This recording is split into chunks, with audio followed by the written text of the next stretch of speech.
Have you ever thought about what actually happens under the hood of your car when you turn the key and press the accelerator? Inside that chunk of metal lies one of the most remarkable feats of mechanical engineering, the internal combustion engine.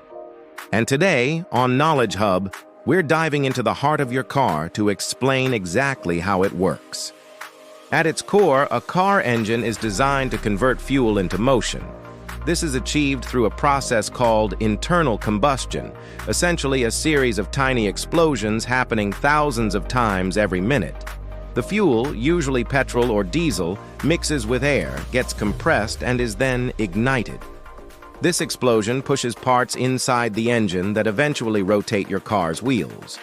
Most engines in today's cars are called four-stroke internal combustion engines. That means each power cycle in a cylinder happens in 4 key stages: intake, compression, combustion, and exhaust. Here's how it works. When the intake valve opens, a mixture of fuel and air is drawn into the cylinder. Then, the piston, a tightly sealed metal component inside that cylinder, moves upward to compress the mixture. This compression makes the explosion more powerful. At just the right moment, the spark plug ignites the mix. The explosion forces the piston back down with incredible energy.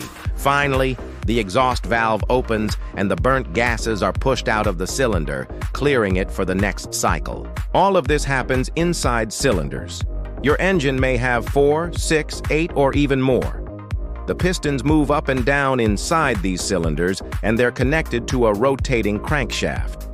As the pistons fire in sequence, they turn this crankshaft, which transforms that linear motion into rotary motion, the kind needed to spin your wheels.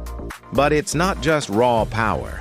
Modern engines are precisely managed by onboard computers known as ECUs, engine control units. These systems constantly adjust the timing of fuel injection and spark ignition based on real-time data from sensors monitoring temperature, oxygen levels, and throttle position.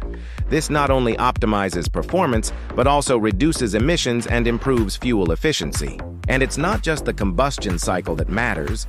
Supporting systems like the camshaft, timing belt, cooling system, lubrication, and exhaust all play critical roles in keeping the engine running smoothly and efficiently.